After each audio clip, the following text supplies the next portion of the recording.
Là, on va prendre les prises Molette Yvan et puis Paquet Loïc. Paquet Loïc avec les culottes foncées. Pour la petite histoire, c'était le vainqueur de la dernière fête vaudoise en 2024 qui va prendre les prises avec le lutteur vaudois Molette Yvan. Molette Yvan de 1993 et Paquet Loïc de 2001.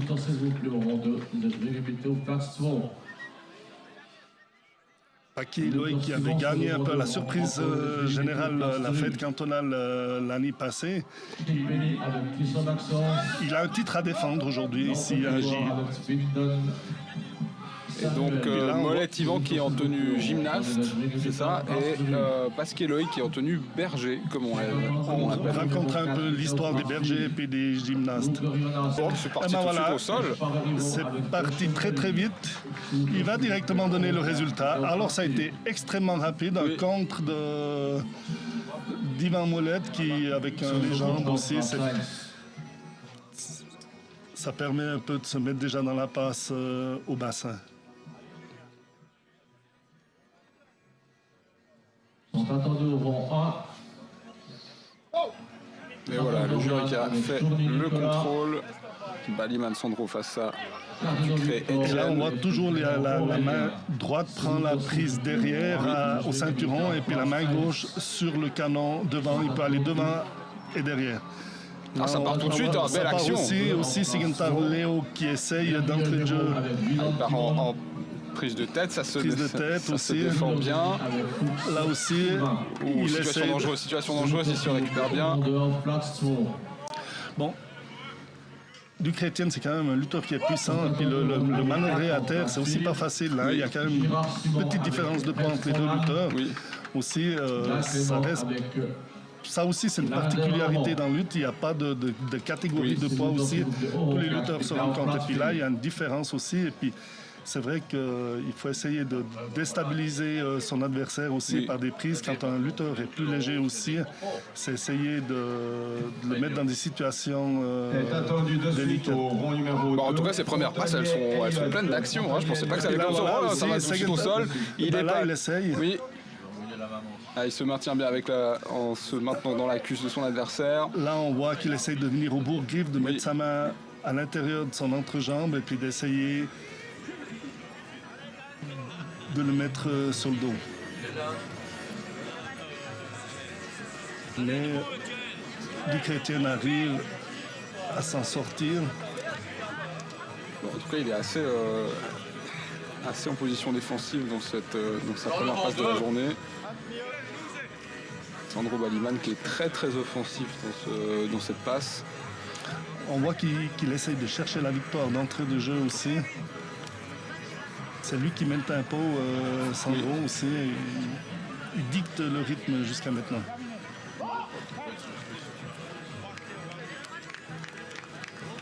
De nouveau, il part. Ducré, on voit, il essaie de mettre la main devant. Quand les lutteurs mettent la main devant, c'est plutôt une lutte défensive. Quand les lutteurs prennent le canon par derrière, c'est plutôt une lutte offensive aussi. Quand on met la main devant, on arrive mieux à gérer le lutteur, à sentir venir les attaques du lutteur aussi. Ah mais très très très offensif, très joli action. Il essaye avec un court, mais là, je pense que voilà, Baliman Sandro, victoire, un 9,75, mais je dirais que c'est une victoire méritée de Sandro Baliman parce qu'il a vraiment tout fait malgré la différence de poids. Mais c'est aussi la particularité dans la lutte, pas parce qu'on fait 10, 15, 20 kilos, on est plus léger, qu'on n'arrive pas à gagner les lutteurs. Et là, c'est une victoire méritée pour Sandro Baliman. Totalement. Là, on aura maintenant deux lutteurs de la partie alémanique du canton de Fribourg. Donc, Berisville Christophe et puis Sigenthal Léo. Berisville Christophe qui vient du club de la Saint-Gine et puis Sigenthal Léo qui vient du club de Chiètre. Le canton de Fribourg qui est très très bien représenté et qui domine beaucoup la lutte romande. Hein. Oui, alors le canton de Fribourg est le canton qui est le plus représenté, et cela déjà depuis des décennies. Ça n'a pas toujours été le cas non plus. Il ne faut pas oublier que dans les années 60-70, le Valais était un des cantons où ils avaient les meilleurs lutteurs. Mais là, c'est vrai que ça fait maintenant quelques décennies où le canton de Fribourg a le plus de lutteurs. Oui. Bah, nouveau pour cette troisième passe, hein, c'est aller au sol. Est-ce qu'il y en a un qui s'est fait mal? Un petit problème avec Beresfeld Christophe. Vraiment, c'est le coude. Ouais, on espère qu'il n'y a pas de blessure. On n'espère pas non plus. Sous la tête, je pense qu'on va pouvoir continuer.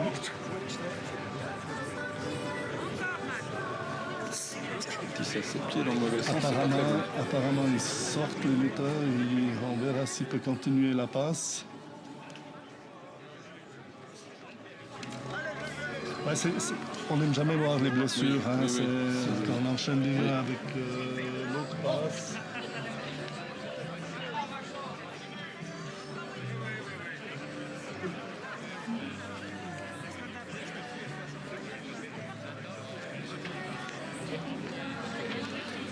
Puro David face à Wieland Janis.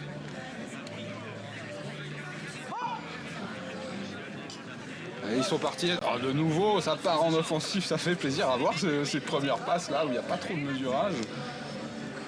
Mais c'est ça aussi qui est beau dans ce sport. Et puis là, je donne un grand crédit aux lutteurs, c'est que l'enjeu est quand même important aujourd'hui. Et puis c'est à eux qui doivent se vendre aussi pour pouvoir se sélectionner à la fête fédérale. Et puis l'offensive paye toujours. Hein. J'ai toujours dit aux lutteurs aussi, puis on ne gagne pas sur la défensive, on gagne surtout sur l'offensive aussi. Et puis là, on voit que les lutteurs essayent déjà le matin de s'adjuger la victoire. Bien récupéré. David, il s'est bien récupéré. Il est dans une position dangereuse. Il a réussi à se mettre sur le ventre pour se défendre. Alors c'est vrai que la technique à terre, c'est beaucoup plus difficile qu'au sol. Là, c'est le Grittelen, comme on dit, la prise Grittelen. Voilà, il donne résultat à Wieland Janis qui a gagné. C'est vrai que gagner son adversaire à sol est beaucoup plus dur que depuis il y a très peu de lutteurs qui maîtrisent les deux techniques, donc qui sont très forts à terre et très forts debout. C'est vraiment une technique assez spéciale à terre et puis il faut vraiment, c'est pas forcément une question de force, c'est vraiment une question d'agilité et puis on pense oui il faut employer de la force, mais des fois il faut employer la force de son adversaire aussi pour gagner à terre. Alors c'est vrai qu'au sol c'est une manière de, si on est en position défensive au sol, il faut essayer de se faire le plus plat possible, le plus lourd possible et surtout sur le ventre parce qu'on est le temps assis ou sur le dos, c'est assez facile de se faire mettre sur les épaules. On dit à la lutte, il faut savoir se faire lourd à terre aussi. Il ne faut pas fuir son adversaire, il faut toujours aller vers son adversaire aussi. Hein, parce que quand on fuit, c'est là aussi qu'on a des risques de se faire reprendre par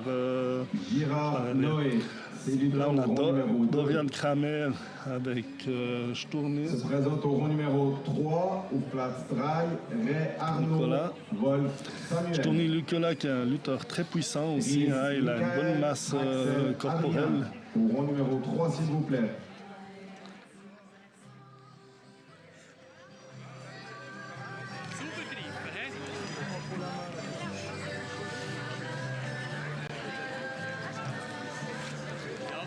Guillermo Aurélien Otsarine est attendu au rond numéro 1. Guillermo Aurélien Otsarine au rond numéro 1. Il y a aussi des lutteurs qui restent dans les prises durant toute la passe et puis il y en a certains qui sortent des prises. Il y a des prises de lutte qui sont sur les flancs. On est obligé de sortir des prises. Il y en a certains qui sont très forts quand ils sortent des prises et puis d'autres, ils sont plus forts dans les prises. Oui. Ils essayent aussi de lutter avec leur gabarit aussi, les lutteurs. Plus un gabarit est puissant, plus il va lutter dans les prises.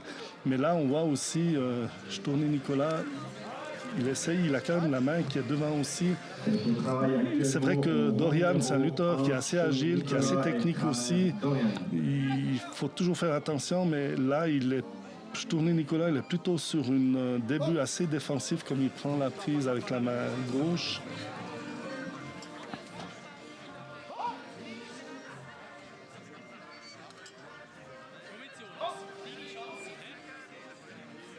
Une passe un peu plus mesurée, même si elle a commencé avec une belle offensive.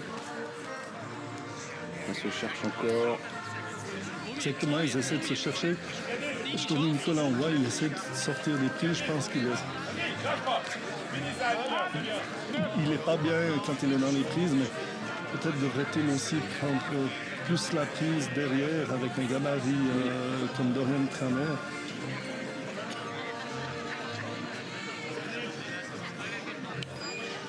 Il ne faut pas oublier pour les téléspectateurs qui ne sont pas familiarisés avec ce sport, c'est que depuis cette position de départ, une fois qu'on part à l'action, c'est parti. Voilà, avec un gamin. Quand on part pour une offensive, en fait, on ouvre sa défense qui peut faire qu'on se fait contrer complètement. Et là, on a très bien vu, du fait qu'il n'avait pas la prise derrière avec sa main gauche, oui. il avait trop d'espace entre le lutteur et puis quand le moment où il arrive à terre avec son adversaire, l'autre adversaire peut se tourner aussi. Oui. Donc on dit qu'il faut savoir fixer son adversaire au moment que la prise part. Alors, ça peut donner des situations, des très belles situations. Il y a contre sur contre sur contre en très très peu de temps, mais c'est très joli à voir quand ça part dans des actions comme ça.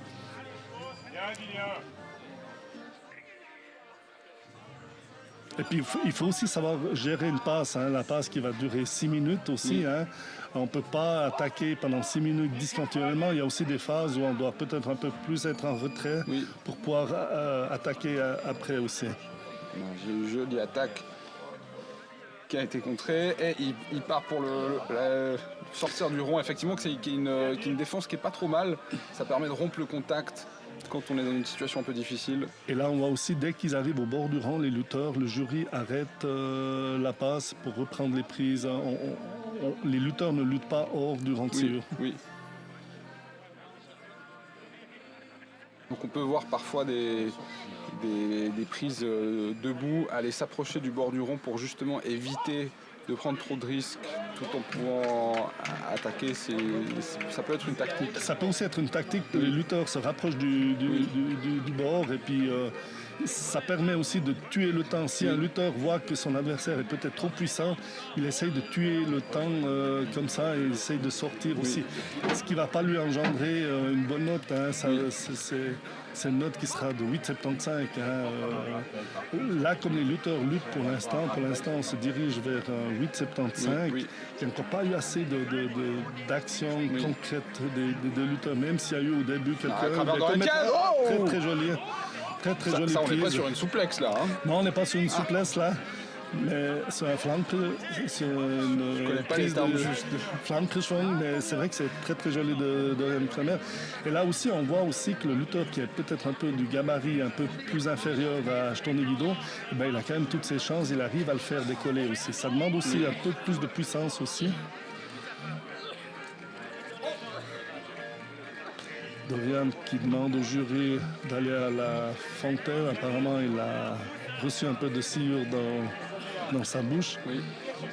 Là, le jury doit arrêter. Il accompagne le lutteur aussi pour ne pas simuler un faux arrêt. Donc le temps, il est arrêté là. Oui. C'est le seul moment où le temps est arrêté durant une passe, c'est quand les lutteurs vont à la fontaine. Autrement, l'horloge, elle tourne, le chrono, il tourne toujours. On était à peu près à 4 minutes du temps réglementaire au moment de l'arrêt.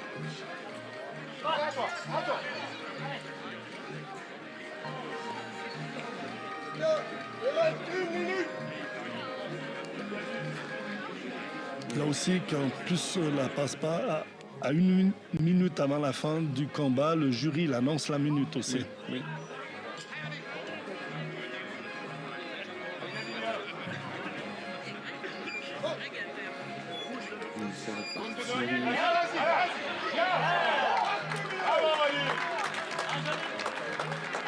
Nouveau un peu dans la mesure. On voit Tony Nicolas, il a toujours sa main qui est devant sur la cuisse de son adversaire. Il prend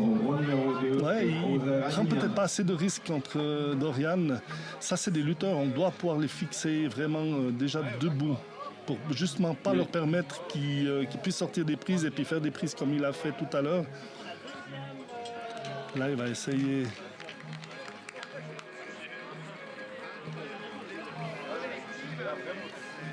Il essaie de chercher une prise pour pouvoir retourner son adversaire. Il essaie de faire un ciseau de jambe, mais c'est là où il a une bonne défensive, Dorian.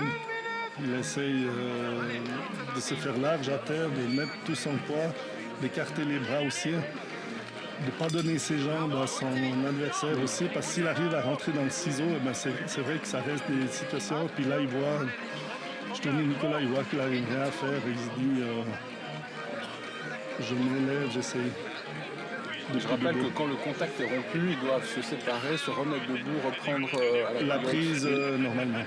Et la position de départ est toujours la même. Hein. On ne peut pas prendre avec la main gauche en haut. La position, que tu sois gaucher ou droitier, la position de départ est pour tout le monde la même chose. J'appelle au rond numéro 1, les lutteurs suivants. On voit Nicolas, il essaye de faire des prises, mais il n'arrive jamais à aller jusqu'au bout de ses prises. Il commence les prises, mais il ne les finit pas. Ça.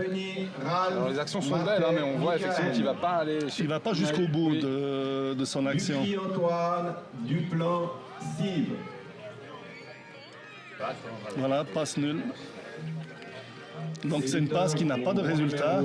Là, les lutteurs, à mon avis, le jury de rond vont leur donner un 8,75 parce qu'il n'y a pas vraiment eu des actions sur toute la durée de la passe. Alors, mesdames et messieurs, on va faire une course centrale pour faire la fête de la Suisse centrale. Donc, il aura vraiment un week-end chargé, mais en optique de la fête fédérale, je trouve ça très bien. Donc, il se met dans le rythme d'une fête fédérale avec des journées intenses. Et ça, c'est un excellent entraînement. Et puis, je peux que féliciter ces lutteurs qui agissent comme ça parce que les fêtes de lutte, ça reste le meilleur entraînement, je dis toujours. Hein. On ne peut jamais remplacer une compétition par rapport à un entraînement. Là, on est dans le réel aussi. Oui. Et il faut quand même du courage pour enchaîner 2 jours de suite. En plus, il y a le trajet entre deux, il y a la fatigue qui monte. C'est quand même des sacrés athlètes. Hein. Ah ouais, là, on ne s'imagine pas parce que l'effort est intense. Donc, je pense que ce soir, il ne va pas trop traîner au bord des ronds et puis au bord des barres. Je pense qu'une fois les résultats donnés, il va prendre la route, peut-être déjà vers la Suisse centrale ce soir. Oui. Je sais pas. Plus attendu au rond 1. Il y avait une jolie défense là avec ce crochet intérieur des jambes pour éviter de partir justement au sol. Exactement, et on voit aussi 2 jolis gabarits. Godofrey Marc qui a quand même déjà, c'est un vieux de la vieille, si je peux ainsi dire. Il a beaucoup d'expérience. Maintenant, ça fait bien des années, passé 10 ans qu'il lutte chez les actifs. Donc c'est un lutteur qui a guéri. On ne met pas un Marc Godofrey comme ça au dos. Il a beaucoup d'expérience aussi. On voit aussi Paul essaye, mais on n'apprend pas un Marc Godofrey à lutter aujourd'hui. Mais c'est vrai que Tornard Paul, c'est un lutteur d'avenir. C'est un lutteur qui va compter ses prochaines années dans l'association romande. Il doit encore un peu affiner sa technique par rapport à son gabarit. C'est un lutteur qui lutte beaucoup en puissance. Il doit encore changer un peu sa technique, un peu faire plus que son courte et son gamin, aussi essayer d'aller chercher peut-être d'autres prises.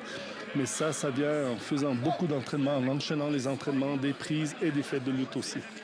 Bon, Paul Tornard, il est de 2001, donc à peine 24 ans. Il a le temps encore de se perfectionner, disons, de prendre de l'expérience.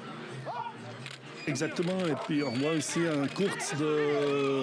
Très belle action. De Paul. Et puis très belle défense aussi. Et très belle défense aussi de Marc qui essaye aussi de sortir de ce course.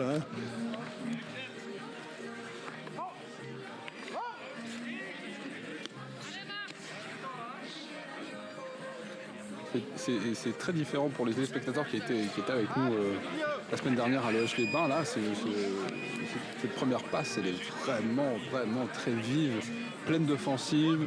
C'est très joli à voir, ça nous met dans le mood dès ce début de journée. C'est mieux qu'un café, moi, de regarder ça. C'est vrai que ça réveille bien, puis on voit les lutteurs, ils sont déjà à leur affaire. Il y a de l'offensive, et puis c'est ce qu'on demande aussi aux lutteurs, c'est de faire du spectacle aussi durant la journée. Les spectateurs, ils sont là pour voir des victoires. Et puis, de nous, une fois, l'enjeu est tel aujourd'hui que on doit faire les lutteurs doivent faire des couronnes, doivent faire des bons résultats, gagner aussi des bons adversaires, ça aussi ça compte pour une sélection. Là on va, on essaye, il vient au Brienz, c'est Marc qui essaye de venir au Brienz, il n'arrive pas à accrocher comme il aurait voulu. C'est peut-être le coup de canon qui a réveillé tout le monde. Hein. Mais ça doit être ça, ça doit être ça. Ça doit être ça. Non, mais ça fait plaisir à voir. Et puis sur les autres rangs aussi, on voit, hein, ça lutte ce matin. Oui. La chaleur est encore pas trop en train de gêner les lutteurs pour l'instant aussi. Ils sont vraiment à leur affaire. Oui. Là, ils tirent dehors. Paul.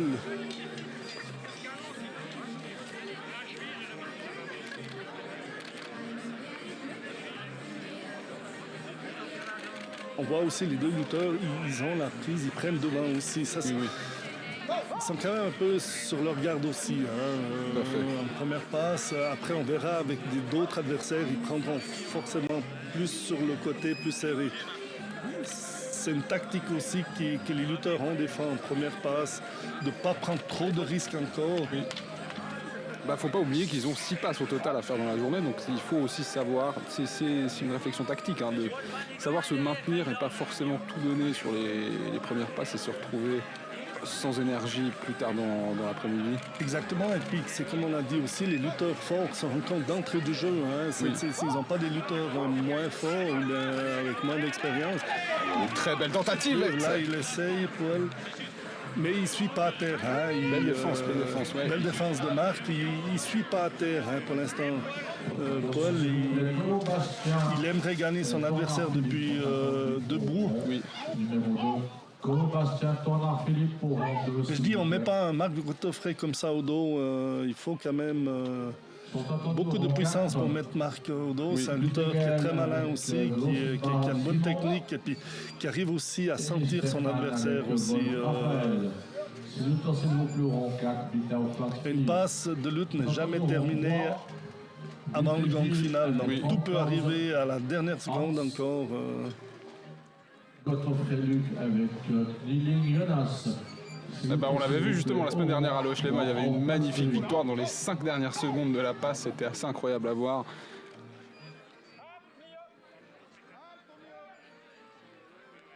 Gotoffrey Marc qui cherche vraiment, il essaye de trouver une faille dans... Voilà, passe nulle entre ces deux lutteurs. Est-ce qu'ils auront la... Moi je trouve que ça mérite quand même, il y a eu des belles idées. Oui, il y a eu des belles actions, mais jamais un lutteur était vraiment dangereux et puis qui est très dur aussi. Hein. Lui, il n'a pas peur de, pas dire de faire mal, c'est peut-être le mot est peut-être exagéré, mais il faut toujours rester sur ses gardes. Ça peut aller jusqu'à la dernière seconde avec Steven. Voilà, mais on voit Hugo qui essaye aussi de ne pas rentrer dans son jeu aussi. Il essaye pour l'instant. C'est quand même aussi à Steven de faire le combat, la passe de lutte. C'est aussi lui qui a le plus d'expérience aussi pour le moment. Aussi Hugo, il est plutôt sur une tactique un peu plus défensive aussi. Ça fait déjà maintenant ici. Schleffly Hugo, qui est fiole et neveu de notre collègue, de mon collègue Rudy Schleffly. Donc deuxième génération, on peut dire un peu, deuxième génération lutteur. Cinquième génération lutteur de la famille. Ah ouais, ça rigole pas chez nous, on est né avec des bols de sciure. Hein. C'est génial ça. Mais là, c'est aussi des lutteurs qui sont à devenir. Là, comme Hugo, on a déjà vu plusieurs jeunes lutteurs aussi. C'est aussi à eux de s'affirmer maintenant. Il y aura une passation aussi de génération qui va se faire ces 2 prochaines années. C'est à eux de prendre aussi le lead sur la génération qui est là déjà établie. Aussi, c'est à eux de marquer le terrain aussi dans les rangs de sciure aussi. Ils le font pour l'instant pas trop mal. Il leur manque peut-être encore un peu de folie. Belle action, mais on était au bord du rond de sciure, donc l'arbitre dit tout de suite halte pour reprendre les prises. Mais on voit aussi, c'est comme j'ai dit avec Steven, le danger peut venir à tout instant, et puis que ce soit à l'extérieur, plus vers l'extérieur du rond, à l'intérieur du rond, on n'est jamais tranquille en luttant avec Steven.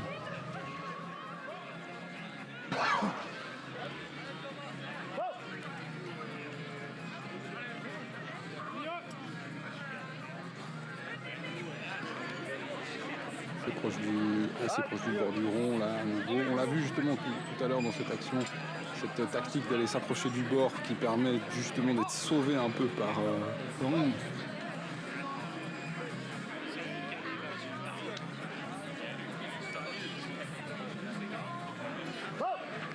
Reprennent la prise. Et Steven, lui, il a cette particularité voilà, c'est toujours de sortir des prises, mais malgré son gabarit, c'est un lutteur qui sort souvent des prises aussi. Et puis là, ben, voilà, il court, c'est pas nul.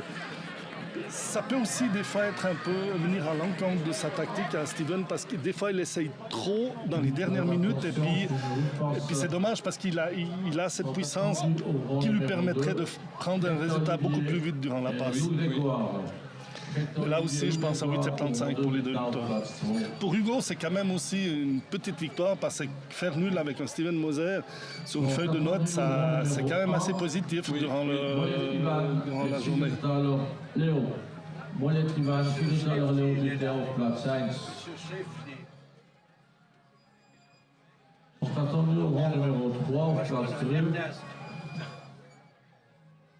Althaus Steven avec Rossi-Yannick. Althaus Steven, Rossi-Yannick, s'il vous plaît. Passe suivante, on est toujours dans les paires favorites.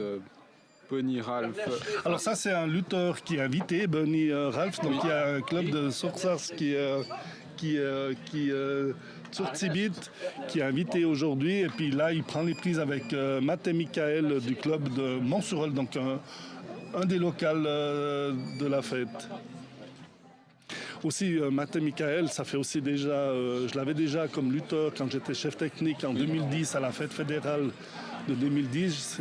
Il était sélectionné pour la fête fédérale, donc 15 ans après, il est toujours sur les rangs de tirure. Donc c'est un lutteur qui dure aussi dans la longévité. Et puis c'est aussi un lutteur qui a par le passé aussi déjà gagné le roi de la lutte Vicky Joël à la fête romande, par exemple à Loèche-les-Bains, il y a déjà aussi quelques années en arrière.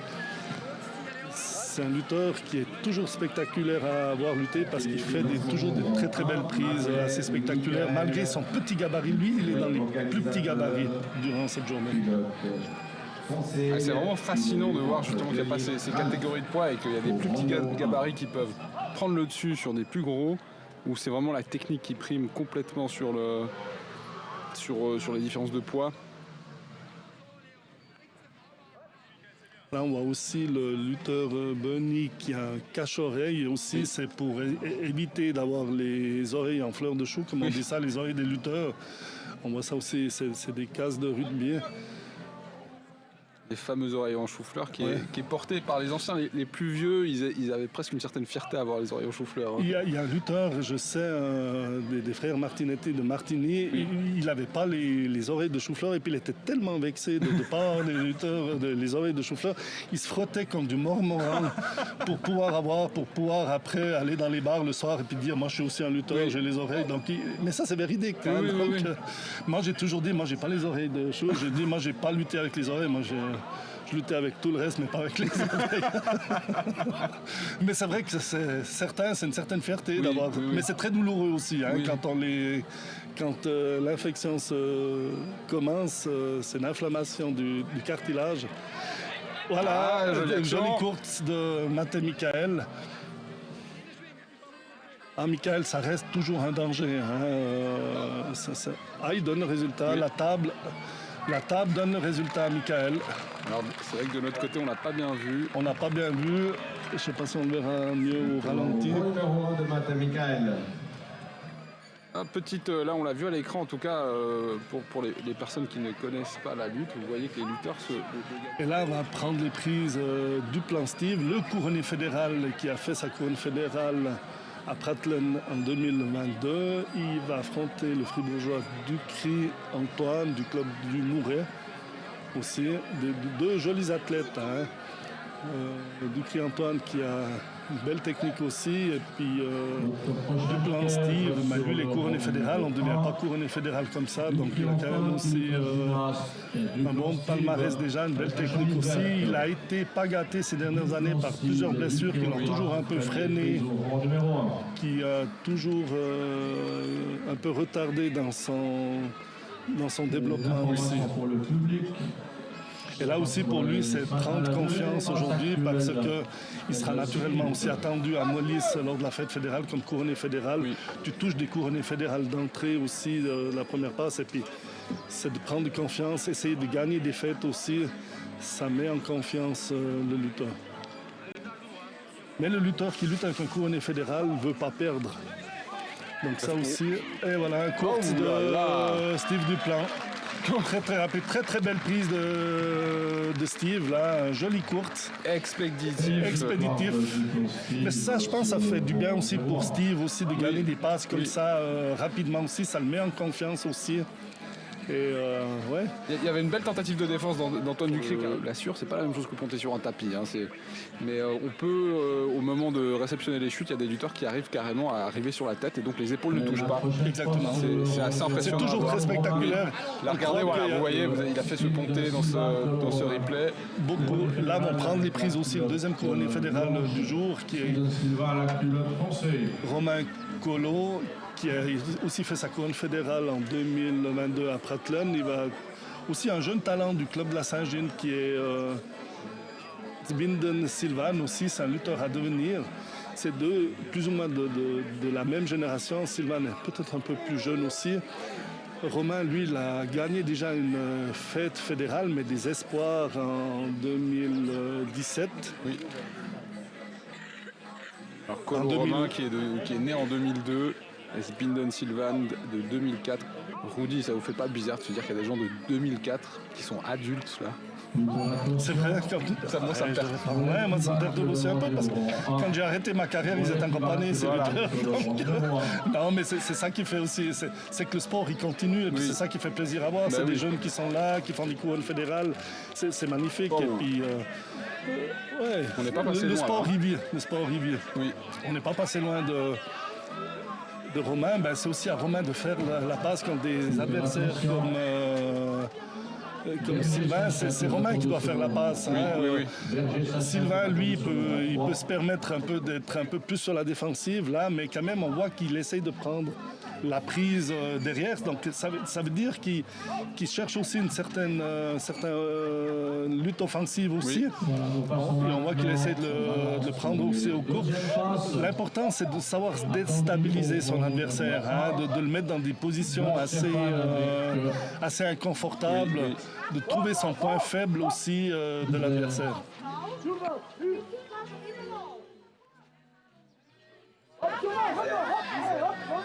Excusez-moi, pour Stéphane avec Gisèle Amédée. Romain Collot, lui, il a eu la chance l'hiver passé de faire son service militaire, son école de recrue en tant que lutteur à Macolin. Ils sont une petite dizaine de lutteurs qui sont sélectionnés par l'armée suisse pour faire le sport d'élite. Et lui, il a eu la chance d'être sous les ordres de Glarner Mathias, qui est le responsable de formation à l'armée pour la lutte suisse aussi. Donc ils étaient que des couronnés fédérales ou même des vainqueurs de fête pour pouvoir s'entraîner pendant 4 mois. Puis là, on voit, il a gagné Zbinden Silvan, Romain Collot. Je pense que ça sera une note de 10 pour Collot Romain. Donc on voit là aussi les deux couronnés fédéraux qui commencent très bien leur journée. Les deux partent avec une victoire. On peut quand même dire bravo à Silvan parce que bon là il a perdu en ayant essayé d'attaquer quand même. Exactement. Là, on l'a en replay là. Et puis c'est quand même aussi un jeune lutteur. Il commence à venir et bam, il se fait contrer. Voilà. Et puis de commencer avec un couronné fédéral d'entrée comme Silvan qui a fait ses premières couronnes l'année passée, c'est aussi pas évident. Il faut aussi savoir.